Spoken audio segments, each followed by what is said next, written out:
राज्याचं लक्ष लागलेलं आहे अहमदनगरमधील कर्जत जामखेड मतदारसंघावर। या ठिकाणी अहिल्याबाई यांचे वंशज भाजपचे उमेदवार आणि मंत्री राम शिंदे यांच्या विरोधामध्ये राष्ट्रवादीने पवार घराण्यातील रोहित पवार यांना उभं केले। त्यामुळे दोघांमधील ही हॉट सीट बनलेली आहे। अशा वेळी मतदारांच्या मनामध्ये नेमका कोणता चेहरा आहे ही जाणून घेण्यासाठी झी24 तासची टीम कर्जत जामखेड मतदारसंघामध्ये आली आहे। राम शिंदे 10 वर्ष झाले या मतदारसंघाचं नेतृत्व करतात। तिसऱ्या वेळेस हॅट्रिक होणार का हे सुद्धा आपण जाणून घेणार आहोत। तर सुरुवात करूया अगोदर प्रचार कसा चाललेला आहे, रोहित पवार यांचा राष्ट्रवादी कशा पद्धतीने प्रचार करते।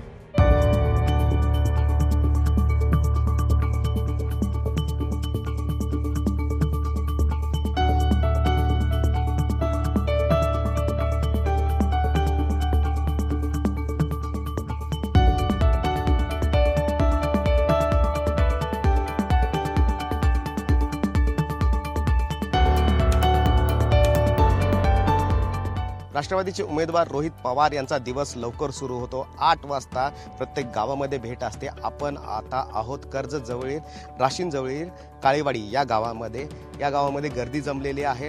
रोहित पवार आता नुकतंच या ठिकाणी येणार आहेत 5 मिनिटांमध्ये आणि लोकांशी चर्चा करणार आहेत, प्रचार करणार आहेत, मुद्दे घेणार आहेत। शेतकऱ्यांचे मुद्दे घेतात का, या ठिकाणी समस्या कोणत्या ते जाणून घेतात का, आश्वासनं काय देतात आणि प्रचार त्यांचा कसा चाललाय हे आपण पाहणार आहोत।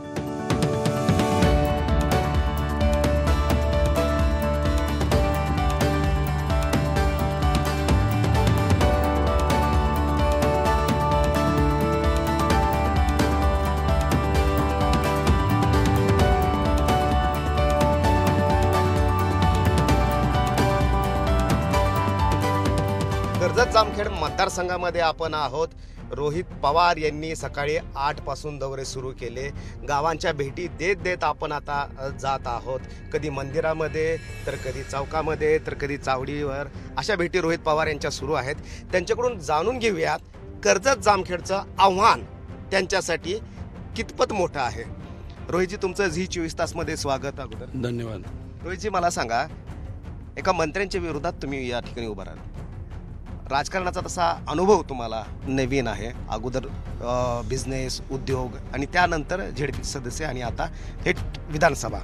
काय वाटतंय की आव्हान कितपत आहे मंत्र्यासमोर? हे बघा, या ठिकाणी तुम्ही मला सांगितलं की मला राजकारणाचा अनुभव कमी आहे, पण मला समाजकारणाचा अनुभव जास्त आहे।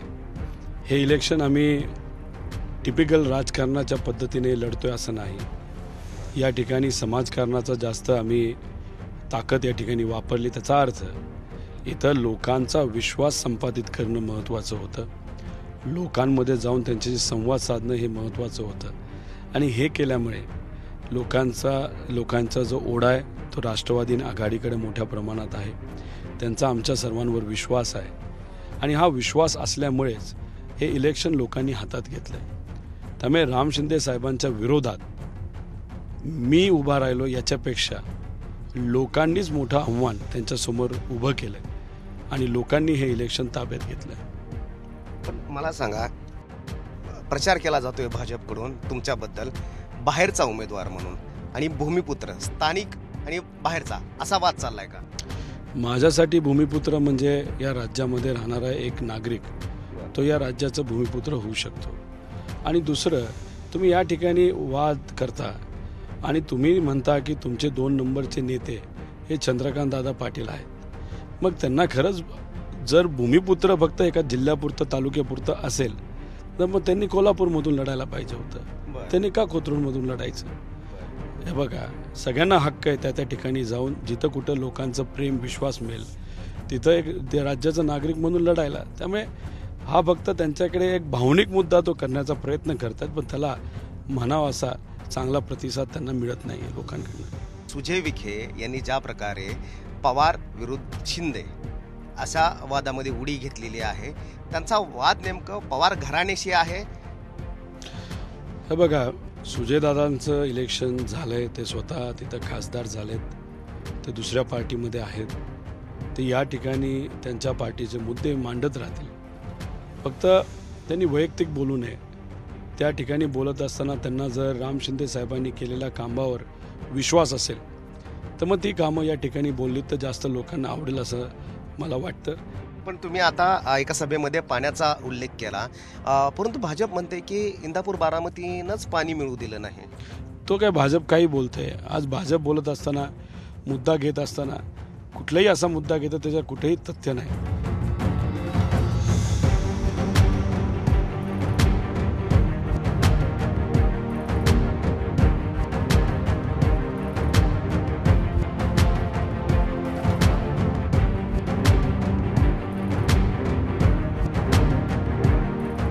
आता काळेवाडीहून आपण निघालेलो आहोत, एका टप्प्यावर पोहोचलेलो. तर या ठिकाणची सभा पाहूयात की रोहित पवार या ठिकाणी सभेमध्ये काय आश्वासन देतात, काय आवाहन करतायत. पाणी कुठं चाललंय, तिथं पार काय तोंडीचं जवळपास गेलो तिथं लोक म्हणतात पाणी देत नाही. हे इलेक्शन न आमचं खासदाराबरोबर आहे न इतर लोकांबरोबर. प्रचार हा फक्त इथे असणाऱ्या लोकप्रतिनिधी विरुद्ध रोहित पवार असं आपल्याला करायचंय.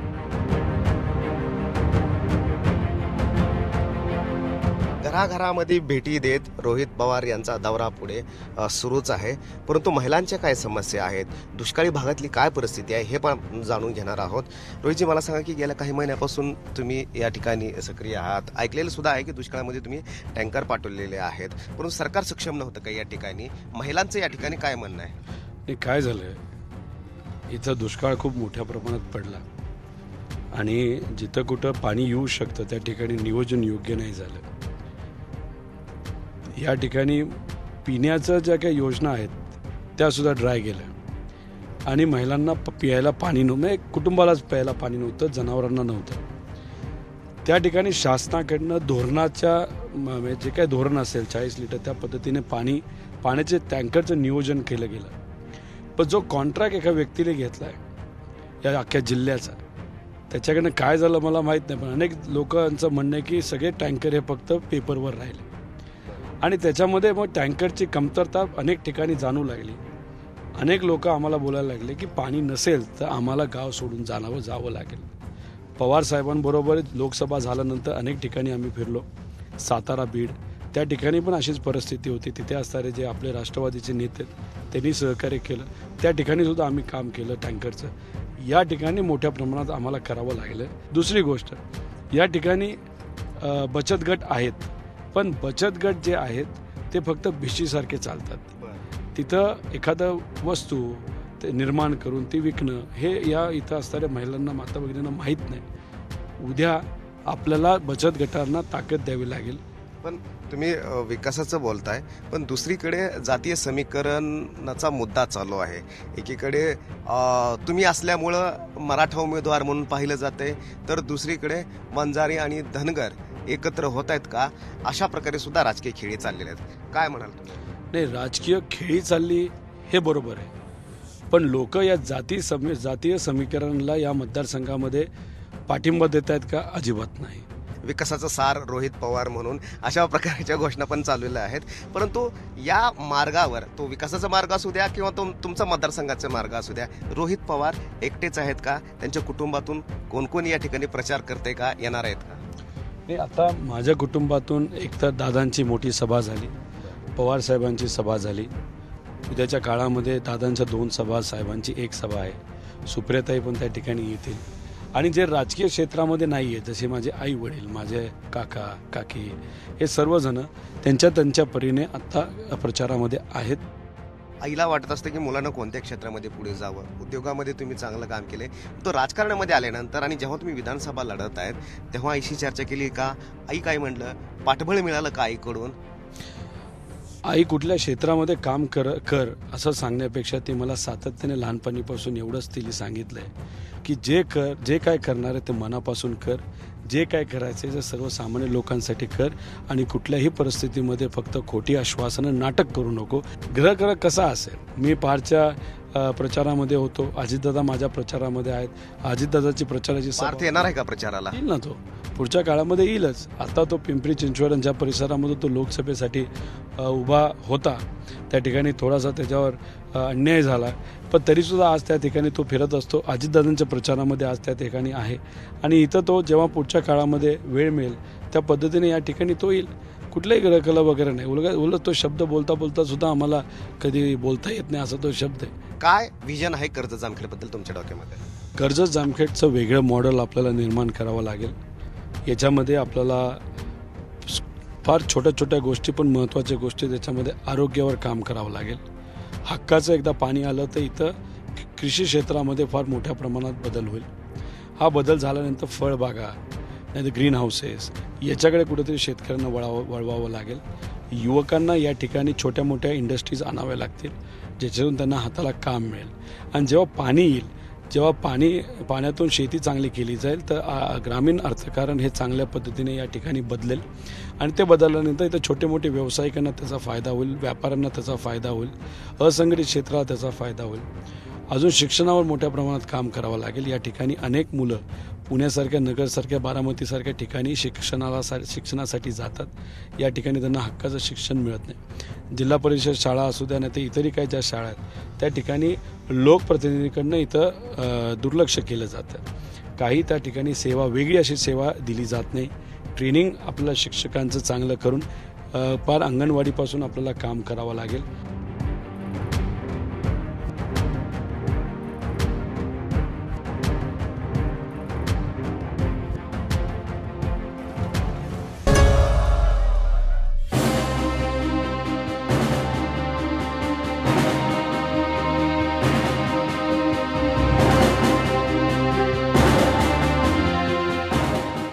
भाजपचे उमेदवार आणि मंत्री राम शिंदे यांचा दौरा सुरू आहे. गाठीभेटी सुरू आहेत. प्रत्येक सभागृहाला भेट देत आहेत, गावाला भेट देत आहे. आपण त्यांच्याकडून जाणून घेऊयात की किती यावेळेस त्यांच्यासाठी आव्हान असणार आहे. पवार घराण्यामधले रोहित पवार तुमच्या विरोधात उभे आहेत. दोनदा तुम्ही निवडून आलात, हॅट्रिक होईल का? 100% हॅट्रिक होईल.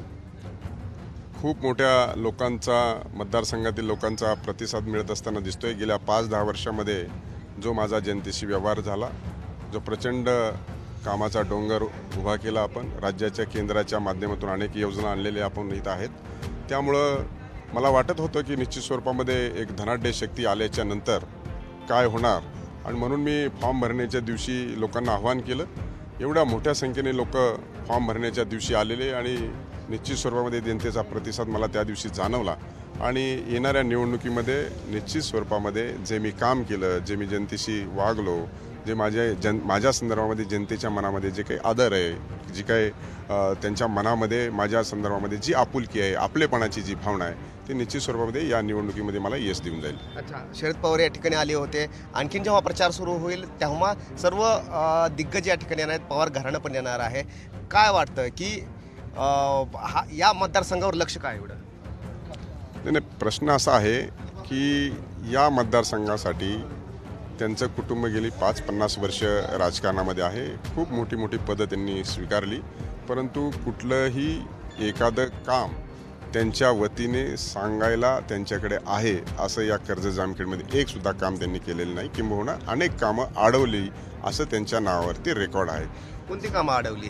उदाहरण सांगायचं झालं तर कुकडीचं पाणी हे युती सरकारच्या कालखंडामध्ये आलं आणि त्यानंतरच्या 15 वर्षाच्या काळामध्ये कुकडीची कामं पण बंद झाली, भूसंपादनाचे पण पैसे मिळाले नाही आणि कुकडीचं मिळणारं पाणी आमच्या हक्काचं ते सुद्धा त्यांनी अडवण्याची भूमिका ही वेळोवेळी केलेली आहे. अच्छा, पण त्यांचं म्हणणं आहे की पाणी या ठिकाणी आणण्याचं आश्वासन दिलं जात आहे. दुसरं म्हणजे की रस्त्याचा पण मुद्दा त्यांनी घेतलेला आहे. तिसरा म्हणजे की चारा छावणीमधला जो पैसे दिले गेले नाहीत तो सुद्धा मुद्दा आहे. असं आहे की काय दिलं नाही, काय घेतलं नाही, त्यांच्याकडे मी जे केलेलं आहे ते म्हणतात हे झालं नाही, ते झालं नाही. त्यांना माहीत नाही, स्वातंत्र्याच्या नंतर, महाराष्ट्र स्थापनेच्या नंतर अनेक गावाला रस्ते नव्हते. जवळपास सगळ्या गावांना पक्के रस्ते देण्याचं काम आपण केलं. आपण आता जिथे उभा आहे तिथून हा समोरचा रस्ता जातो, 200 कोटी रुपयाचा रस्ता आहे, अमरापूर ते भिगवण. त्या रस्त्याचं मोठं काम चालू आहे. दुहेरी रस्ता होतोय, हायब्रिड ॲन्युटीमध्ये तो घेतलेला आहे. त्याच्या पाठीमागे 61 कोटी रुपयाचा रस्ता आहे. तुकाई चारीचा गेले अनेक वर्ष प्रश्न होता, 61 कोटी रुपये मंजूर केले. माळढोकचा प्रश्न होता, 36 वर्ष माळढोकचं आरक्षण या तालुक्यावरती, नगर जिल्ह्यात आणि सोलापूर जिल्ह्यात होतं. 36 वर्षानंतर हे माळढोकचं आरक्षण आपण उठवलं. आणि माननीय आदरणीय देशाचे नेते ज्यावेळेस 95ला सभा घेतली कर्जतमध्ये, त्या सभेमध्ये आरोळे ताईंनी माठ त्यांच्या सभेमध्ये फोडला. आम्हाला पाणी कधी देणार आहेत तरी पण त्यांना घाम फुटला नाही. त्याच्यानंतर 15 वर्षे त्यांचं सरकार होतं, परंतु त्यांनी कर्जत शहराला पाणी पुरवठा योजना मंजूर केली नाही. 30 कोटी रुपये खर्च करून कर्जतला पाणी पुरवठा योजना दिली. आता प्रत्येक घरामध्ये जाऊन तुम्ही बाईट घ्या, त्यांचं समाधान आहे की नाही. बिलकुल. परंतु ही लढाई नेमकी कोणामध्ये आहे? रोहित पवार तुमच्यामध्ये आहे का सुजय विखे आणि रोहित मध्ये आहे? कारण सुजय विखे आणि रोहित असं चित्र आता समोर येते. असं आहे की ही निवडणूक आहे. निवडणुकीमध्ये ज्यावेळेस समोरासमोर उमेदवार उभा राहतात आणि त्यावेळेस ही निवडणुकी आता कोण कोणाविरुद्ध लढणार, तसं तर पवार आणि विखेंचं जुनाच संघर्ष आहे. ते देखील माझ्या पाठीशी आता विखे कुटुंबीय खंबीरपणाने उभे आहेत. आणि तशी ही निवडणूक पुणे विरुद्ध नगर आहे. आमच्या नगर जिल्ह्याचा प्रश्न आहे, आमच्या मतदारसंघाचा प्रश्न आहे. कोणताही आयात उमेदवार जर यायचा असेल तर त्याची पार्श्वभूमी ही समजून घेतली जाते आणि त्यांची कुठलीही कसलीही पार्श्वभूमी विकासाची नाही आणि म्हणूनसाठी लोक त्यांना स्वीकारणार नाही. अच्छा, परंतु त्यांचं पण म्हणणं आहे की भाजपचे अनेक नेते जे आहेत ते दुसरीकडून लढवत आहेत. मग आयात उमेदवार या ठिकाणीच का प्रश्न केला जातोय? नाही, तो कुठं आहे मला माहीत नाही. मी इथे स्थानिक आहे एवढं मला माहीत आहे. बरोबर. परंतु स्थानिक असलं तरी शेतकऱ्यांचे प्रश्न असतील, पाणी प्रश्न असेल, इतर सर्व प्रश्न असतील आणि हे विकासाची कामं करता करता बंडखोरीचं पण काय ग्रहण तुम्हाला दिसून येते का इथे? माझ्या संदर्भामध्ये माझी उमेदवारी भरल्याच्या नंतर माझ्याच बरोबर जे लोक होते ते सगळे बंडखोर, कोणीही राहिलेले नाही. ते सर्व माझ्याबरोबर आहेत. पण जे माझ्या विरोधात गेली 5-10 वर्ष या मतदारसंघातून माझ्या विरुद्ध लढण्याची तयारी करत होते, त्यांची मानसिकता आणि त्यांचं मन जरा समजून घेण्याची आवश्यकता आहे की आपल्यावर कशा प्रकारचं अतिक्रमण झाले. माझ्या विरोधात तर नंतर उभं राहिले, पण त्यांच्या पक्षातल्या कार्यकर्त्यांनी 10-20 वर्ष घातली आणि ऐन वेळेस ही अशी उमेदवारी आल्याच्या नंतर त्यांच्या मनामध्ये काय चलबिचल ही सुद्धा समजून घेण्याची आवश्यकता आहे. जातीय ध्रुवीकरण या ठिकाणी का निर्माण झालेलं आहे समीकरण? मला असं कुठलंही ध्रुवीकरण झाल्याचं वाटत नाही. कारण मी प्रत्येक सर्वसामान्य माणसासाठी, शेतकऱ्यासाठी, वंचितासाठी, दलितासाठी, गोरगरिबासाठी काम करण्याचा 5-10 वर्षाच्या कालखंडामध्ये प्रयत्न केलेला आहे. तसा मला प्रतिसाद मिळतो आहे. पंकजताई, इतर नेते या ठिकाणी प्रचाराला येणार आहेत का? निश्चित स्वरूपामध्ये या मतदारसंघामध्ये मोठे मोठे नेते येण्याची शक्यता वर्तवण्यात आलेली आहे. रात्रीच भारतीय जनता पार्टीच्या राज्याची कोर कमिटीची मिटिंग झालेली आहे. तर देशाचे पंतप्रधान आदरणीय नरेंद्रजी मोदी किंवा अमित शहा या दोघांपैकी एकाची कोणाची तरी सभा मतदारसंघामध्ये होईल अशी स्थिती आहे. त्याचबरोबर उदयनराजे महाराज देखील सभेसाठी येणार आहेत. पंकजाताई देखील सभेसाठी येणार आहेत. माननीय मुख्यमंत्र्यांनी सुद्धा सांगितलं की मी जेव्हा केव्हा सांगेल त्यावेळेस मी यायला तयार आहे. त्यामुळं मतदारसंघामध्ये माझ्याकडे नेते येण्याची खूप मोठी आहे. कारण माझं जे रिलेशन राहिलं आहे की राज्यामध्ये सर्वांशी चांगलं मत आणि चांगले रिलेशन राहिले, त्याच्यामुळे माझ्या मतदारसंघामध्ये सर्व वरिष्ठांचे अतिशय बारीक गोष्टीवरती लक्ष आहे. पवार घराणं असल्यामुळे मोर्चे बांधणी आहे का? हॉट सीट बनली का? नाही, पवार घराण्यांचा इथं काही संबंधच नाही आहे. त्याच्यामुळे हॉट सीट आता ते धनाढ्य शक्ती आहे. खूप मोठ्या प्रमाणामध्ये धनशक्तीचा प्रयोग केला जाण्याची शक्यता आहे. त्याच्यामुळं त्यांना वाटतंय काय प्रयोग केला जाईल अशी लोकांमध्ये चर्चा आहे. अजून तर काही झाला नाही, होण्याची शक्यता नाही. किती मतांनी यावेळेस तुम्हाला असं वाटतं की?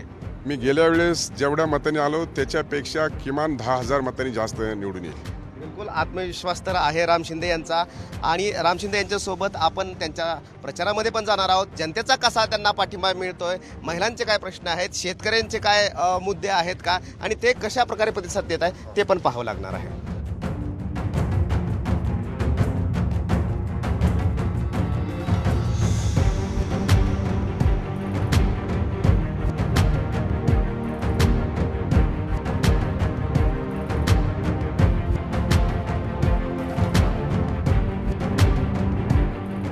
कर्जत जामखेड मतदारसंघामध्ये नेमकी कोणाची सरशी होणार, लोकांच्या मनामध्ये काय आहे हे आपण जाणून घेणार आहोत. या ठिकाणचं राजकारण जे आहे ते अत्यंत बदललेलं आहे. मंत्री विरुद्ध रोहित पवार असं झालेलं आहे. मला सांगा की कशा पद्धतीचं इथलं राजकारण चाललंय, कोण विकास केला? आपलं राम शिंदे. राम शिंदे पाण्याचा विकास केला कर्जत तालुक्यामध्ये. पहिलं पाण्याचं जास्त अडचण होते, बराचसा अनेक त्यांनी विकास केला. का पण नक्की केला. रस्त्याचं केले आणि काम चालू आहे. अनेक रस्त्याचं बऱ्याच ठिकाणी रस्ते खराब दिसते. हा, मग आता ते काम चालू आहे. मिरजगाव कोंबळे ह्या रस्त्याचं आहे ना, कर्जत कोंबळे मार्गे. रोहित पवार पण म्हणतात की काम करू म्हणून आम्ही. 100% निवडून येतील. कोण? रोहित पवार. काय कारण आहे रोहित पवार निवडून? नवीन चेहरा आहे आणि हुशार माणूस आहे. काय हुशार काय म्हणजे काय अभ्यास होई अभ्यास आहे का? हम्म. काय अभ्यास वाचण्यासारखं काय केलं त्यांनी? भरपूर केले. पिण्याचं पाणी दिले लोकांना 6 महिने, स्वतःचे टँकर. पिण्याचं पाणी आहे? हो. पण पिण्याचं पाणी तर राम शिंदे आणलं म्हणतात की. फक्त कर्जत पुरतं आहे ना ती. खेड्यांनी कुठे? खेड्यांनी टँकर चालू आहेत रोहित पवारचे सो खर्चानी. बरं काहीच सांगता येत नाही आता सध्या. दोघं बी सक्षम उमेदवार आहेत बरं आणि दोघांची बी कामं चांगली आहेत. राम शिंदे साहेबांनी बी मंत्री झाल्यापासून चांगल्या पद्धतीने काम केलंय आणि रोहित पवारनी बी 6 महिन्यापासून कर्जत जामखेडमध्ये अतिशय उत्कृष्ट पद्धतीने टँकर असन कुठं कुणाच्या आरोग्याच्या सेवा असत्या त्या सुद्धा हे केलेल्या आहेत. काय नाही, दोन्ही कार्यकर्ते सक्षम आहेत. आज सांगताच येणार नाही कोणचा येईल ते. बाहेरचा उमेदवार आला असं म्हणून म्हणतात. काय रोहित पवार बाहेरचा आहे काय? बाहेरचा असला तरी पण आता इथं आलाय ना, पंतप्रधान बाहेरचा आहे, मग आता इथं काय येऊन दे की आलं. बरं पंतप्रधान गुजरातचे. हा, आणि मग इथं आपल्या बारामतीचे. तर मला सांग की राम शिंदे आणि रोहित पवार एकमेकाच्या विरोधामध्ये या ठिकाणी आहेत. कोण तुम्हाला वाटते किंवा तुमच्या मतदारसंघामध्ये पुढे नेऊ शकेल? आम्हाला राम शिंदेच वाटतं साहेब. पहिल्यापासून त्यांनी भरपूर कामं बी केली तिथं. पाण्याचं फिल्टर पाण्याचं बी ह्यांनी पूर्ण केलंय सगळं. कुठेचं कॅनलचं पाणी, पुन्हा दुसरीकडे पाणी जात नाही, त्यांनी बिचारे केलंय भरपूर त्यांनी. रोहित पवारनी पाण्याचे टँकर्स असतील, परत आणखी शाळेला TV वगैरे आणखी वेगवेगळ्या माध्यमातून त्यांनी मदत केलेली आहे. काय काय मुद्दे? पालकमंत्र्यांनी भरपूर कामं केलेली आहेत. प्रत्येक गाव कामं केलेली आहेत. प्रत्येक गावाला सभामंडप दिलेले आहेत. प्रत्येक वडण आलं भरपूर कामं केलेली आहेत. त्याच्यामुळे राम शिंदेला आम्ही भरपूर मताने निवडून देणार आहे. पण रोहित पवारच्या सभांना गर्दी भरपूर आहे की. आहे की मग भरपूर गर्दी आहे. कमी गर्दी कुठे येतात रोहित पवार सगळं उत्स्फूर्त लोक येतात मनानेच गाड्या घेऊन. की नेमकं ही जनता जी आहे ती कोणाकडे कोणाच्या बाजूनं कौल देईल हे मात्र निकालातून कळणार आहे.